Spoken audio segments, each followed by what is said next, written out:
Você está no canal Eu Estudo a Lição com o pastor Samuel Camilo. Hoje é domingo, dia 21 de abril de 2024.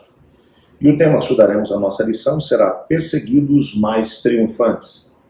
Dois textos aparecem aqui como base para o nosso estudo. O primeiro deles, Daniel capítulo 7, versos 23 a 25, que diz: Então ele disse, o quarto animal será um quarto reino da terra, o qual será diferente de todos os outros reinos. Devorará toda a terra e a pisará a pés, e a fará em pedaços. Os 10 chifres correspondem a 10 reis que se levantarão daquele mesmo reino. E depois deles se levantará outro, o qual será diferente dos primeiros, e abaterá os 3 primeiros reis. Proferirá palavras contra o Altíssimo, magoará os santos do Altíssimo, e cuidará em mudar os tempos e a lei. E os santos lhe serão entregues nas mãos, por um tempo, 2 tempos, e metade de um tempo. Um outro texto que ainda aparece aqui, Apocalipse capítulo 12, versos 6 e verso 14, que diz: A mulher, porém, fugiu para o deserto, onde lhe havia Deus preparado um lugar, para que nele a sustentassem durante 1260 dias. E foram dadas à mulher 2 asas, como da grande águia, para que voasse até o deserto, ao seu lugar. E ali é sustentada durante um tempo, tempos e metade de um tempo, fora da vista da serpente. Esses dois textos estão falando sobre a mesma coisa. Ambos estão mencionando um período de perseguição contra a própria igreja. As imagens são apenas diferentes. No caso de Daniel fala de um tempo, tempos e metade de um tempo. Se você quiser dar uma olhada depois do nosso guia de estudos, o pastor Mark Finley, ele coloca ali como você pode fazer essa mesma interpretação em termos proféticos, usando o princípio do dia-ano. O fato é que tempo, tempos e metade de um tempo corresponde ao mesmo período que vai aparecer em Apocalipse como 1260 dias, ou 1260 anos. Esse seria o período em que a igreja seria de alguma forma perseguida, ou o remanescente da mulher seria perseguido. O que é mais interessante é que no capítulo 12, e acredito que não existe um outro texto na Bíblia que seja tão claro em relação à questão da perseguição e aquilo que aconteceria em relação à igreja, do que Apocalipse 12. Apocalipse 12 mostra o dragão grande e vermelho, irado contra a mulher, buscando persegui-la e destruir, num primeiro momento, o filho que nasceria da mulher. Num segundo momento, é apresentado não apenas esse dragão, mas é apresentado também o filho dessa mulher, que ela estava grávida prestes a dar à luz. O dragão está esperando para que essa criança nasça, para que ele possa destruí-la, mas ele não apenas nasceu, mas ele foi arrebatado para junto de Deus, e ele tem agora o cetro de ferro nas suas mãos, com o qual vai reger todas as famílias da terra. O dragão, nessa altura, canaliza o seu ódio contra a mulher. A mulher aqui é um símbolo da igreja. E ele começa agora a perseguir a própria mulher. Nisso o texto vai mencionar que a mulher ela recebe asas como de águia para que ela possa fugir desse dragão. Esse dragão, ele arroja águas da sua boca para perseguir a própria mulher. As águas são símbolos de povos e nações, o que significa que agora o dragão começa a perseguir a mulher através das nações. Em todo lugar onde existe onde a igreja de Deus estava, um processo de perseguição é movido contra essa mulher. Durante quanto tempo? Um tempo, tempos e metade de um tempo, ou 1260 dias, anos. Durante esse período, a igreja seria perseguida. O mais interessante é que quando você vai olhar um pouco mais adiante, no capítulo 12, versículo 17, você percebe que chega um determinado ponto em que o ódio do dragão deixa de ser agora em relação à mulher e passa a ser ao remanescente da mulher, à descendência da mulher, não mais à mulher. Por que razão? Lá em Apocalipse capítulo 18 você vai descobrir. A mulher é apresentada como estando vestida como uma prostituta, e ela dava do vinho da sua prostituição a beber aos reis da terra. A mulher, em determinado momento, acabou se prostituindo. Então, é claro, se ela se prostituiu e passou a ser aliada do dragão, o dragão agora não está mais irado contra ela. E essa mulher, ela estava inclusive embriagada com o sangue dos santos. O que é uma coisa completamente impensável.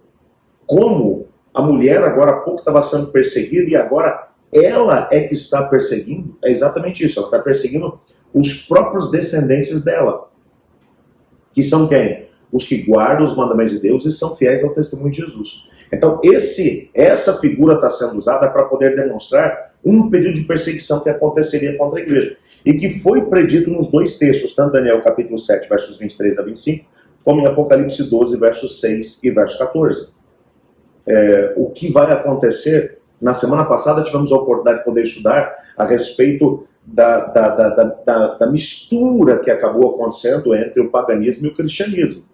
O cristianismo, para deixar de ser perseguido em uma religião proscrita no Império Romano, para conseguir o favor do Império, acabou permitindo que muitas heresias entrassem para dentro da igreja. Agora, como desdobramento dessa mesma situação que vai ter lugar, é que a igreja agora recebe poder, aos poucos vai recebendo poder político, até chegar num determinado momento em que ela assume um poder de elemento perseguidor contra aqueles que não pensavam da mesma forma que ela. E quando você vai olhar para a história, você vai descobrir que algumas coisas vão ter lugar. O pastor Mark Finley traz aqui no nosso guia de estudos algumas informações históricas que são tremendamente importantes.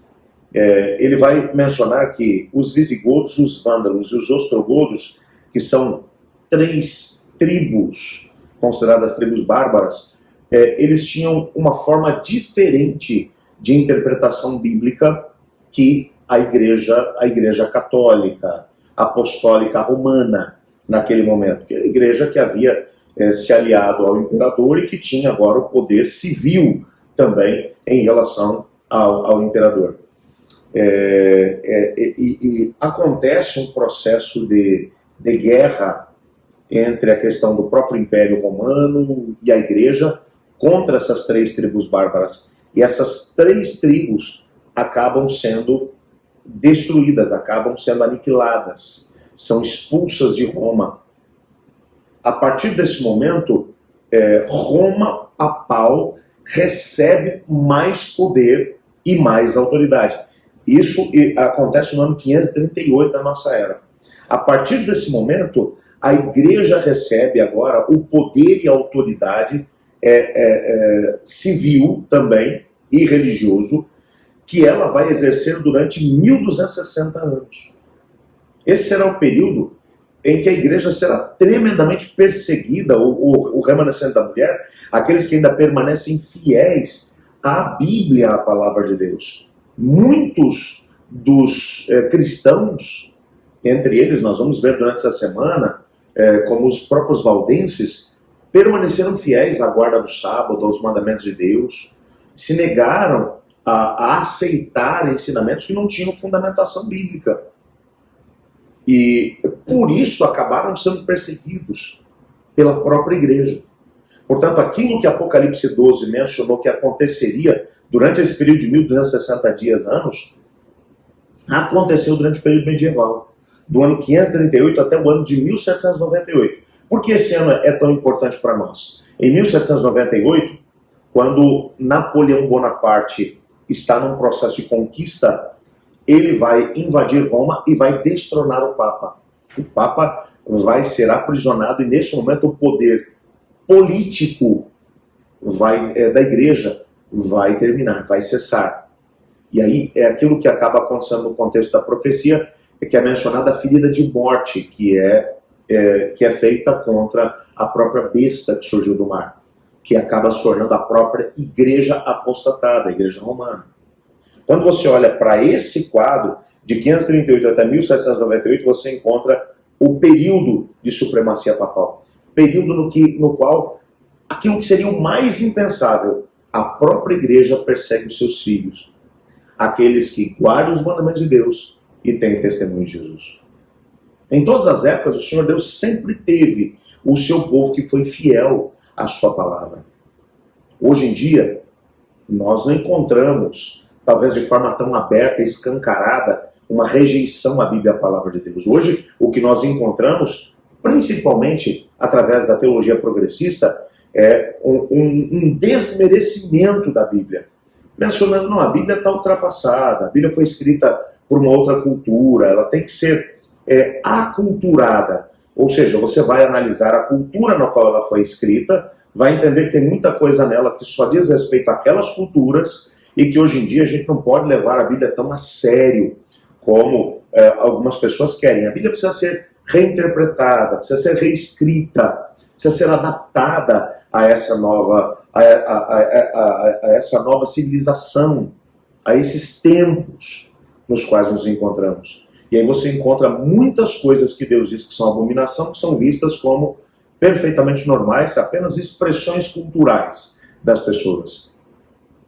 Aí o assim diz o Senhor vai sendo colocado de lado. A Bíblia vai sendo enfraquecida por esse viés. E quem fala da teologia progressista pode falar sobre tantas outras coisas, como a teologia da prosperidade, entre outras coisas. Desvios que vão acontecendo em relação à Bíblia, a palavra de Deus, que vão fazendo com que as pessoas percam o seu comprometimento. Mas ainda assim o Senhor Deus continua tendo pessoas que são fiéis à Bíblia, que são fiéis ao assim diz o Senhor, e que querem permanecer firmes pelo que é reto, ainda que caiam nos céus.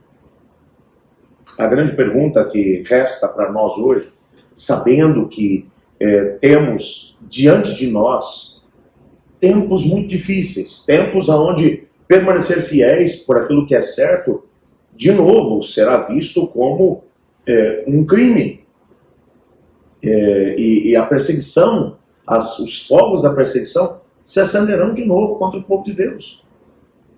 Mas se hoje em dia, enquanto temos tempos de paz, muitos de nós têm, de alguma forma, permitido que a Bíblia de Deus seja enfraquecida aos nossos próprios olhos, como nós agiremos, como nós reagiremos diante daquilo que temos hoje em tempos de paz, deixando que às vezes o assim diz o Senhor seja colocado em segundo plano, e aquilo que é a força da massa acabe nos empurrando para podermos nos conformar com aquilo que a maioria tem pensado. Se dessa forma agirmos hoje, de que forma agiremos quando houver um tempo de imposição e intolerância religiosa? Para que sejamos fiéis nos tempos de perseguição, é importante que sejamos fiéis também nos tempos de bonança. O que mais me chama a atenção é que quando nós vamos estudar a respeito daqueles grupos que permaneceram fiéis à palavra de Deus e foram perseguidos por conta disso, você descobre que antes desse período de intolerância, eles eram também igualmente fiéis à palavra de Deus. A menos que nós conheçamos a palavra de Deus e cresçamos nesse conhecimento dia a dia e sejamos dispostos a viver assim diz o Senhor, talvez nos tempos de perseguição nós acabaremos nos curvando diante das dificuldades e problemas que acabarão surgindo no meio do povo do Senhor. Amanhã nós vamos aprofundar um pouco mais dentro dessa temática e estudaremos a seguinte temática: a luz vence a escuridão. Olhe comigo. Obrigado, Pai, por Tua palavra. Ajuda-nos a permanecermos fiéis a Ti, independente das circunstâncias. Nos colocamos em Tuas mãos, Pai. Em nome de Jesus. Amém. Eu estudo a lição. E você?